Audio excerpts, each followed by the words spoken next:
a bunch of sections. There was this profile, family, education, testing, activities and writing, and that courses and grades section. So this is what we're talking about when we're talking about filling out the Common App. Now within that profile section and all those other family, education, etc. sections, there are additional questions, or like maybe subsections, if you like to think of it that way. And here's a screen that illustrates that. So so under the profile section where you see my name, after I fill out my name and stuff, then I have to fill out the sections that have my address, contact details, demographics, etc.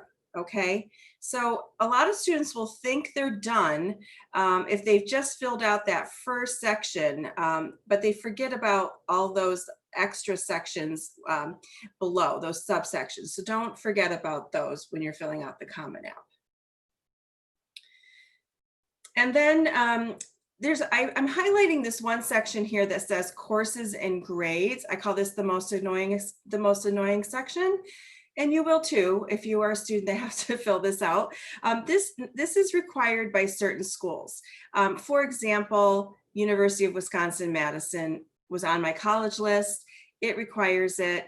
So that means that if you look over to the right under the yellow arrow, I have to go down and fill out all of my grades and courses from 9th through 12th grade if a college requires it. Now, some of you may not have to fill this out at all. And if that's the case, you can do a cartwheel because it's really exciting that you don't have to do it. If you do have it, if the school requires it, they do require it, and then just get a copy of your transcript and move on. If you have questions about this later, speak to your consultant, okay?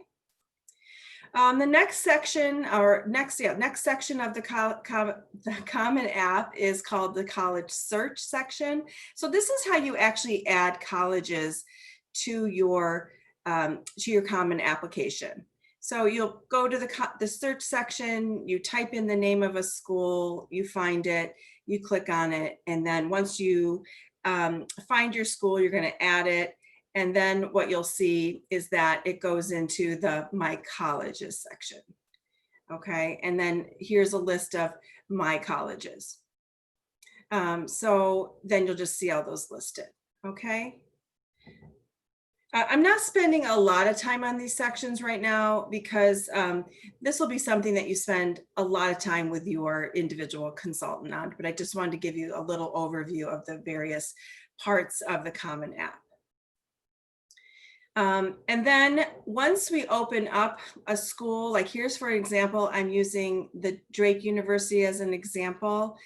Here's Drake, and I can see college information specifically for Drake. So as we move forward, once you finish, or as you're working on that Common App tab, you'll eventually start working on the My Colleges tab, and you'll be filling out and looking to see what additional information your specific colleges are looking for. So here is an example for Drake. You can see the questions over on the right-hand side with the blue arrow, the questions, recommenders, and FERPA, and then there's a review and submit. Right now, if you were to add schools to your list, just like the screen is showing you, it's showing me application deadlines for spring 2020. Clearly, that's not the right year. It's just because the Common App has not rolled over, and that we are not seeing yet the 2021 information. Okay, so in after August 1st, or as of August 1st, you will start to see the 2021 information. So I'm going to talk about this in a second, this rollover bit, but we're not going to spend a lot of time working on individual colleges, or any time actually, until that information is rolled over and they're up to date. I just want to give you an example of when you open up a question section. Here is some of the types of questions that you might be asked. I use this as an example also. I don't know if you notice down below, there's a little green check mark.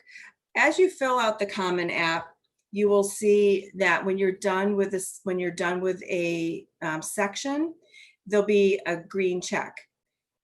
Sometimes, however, there's a green check and you really aren't done.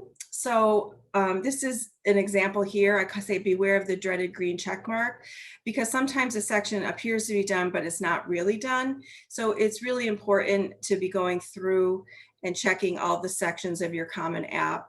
And really, really important that you are putting your Common App login information into the keychain in your College Planner Pro portal, so that your consultant can come in and log into your Common App and make sure that you've actually filled out all of the sections. I know my colleagues are probably just like me, where we get a little compulsive, a little OCD around this. I literally, for my students, will be in and out of your Common App all the time, checking this and making sure that if a green check mark is checked, that the information is actually filled out. So I'm just kind of giving you a heads up on this. It's just, make sure that if you see a check mark, it's actually filled out, and make sure that you give your consultant access to your Common App. Okay, the recommenders in FERPA section, that is something that we'll take care of after August 1st. We're not going to take care of it right now because it does not roll over, but you'll talk more about this in individual meetings with your consultant. But essentially what happens is you have to authorize the release of data. If you don't give permission to release your information, colleges can't get it. So we'll talk more about this as a follow-up in individual meetings, but it is really an important part of completing the Common App. The rollover. So I mentioned on August 1st, the 2020-2021 application launches. You can fill out certain parts of it. This shows you what rolls over and what doesn't roll over. So basically what doesn't roll over are the My Colleges tab, including the FERPA release, the recommender invitations, and answers to specific college-specific questions. Okay. I just thought that dog was cute, so I thought I would include it. Okay, some questions here. So here's some frequently asked questions that we get as you're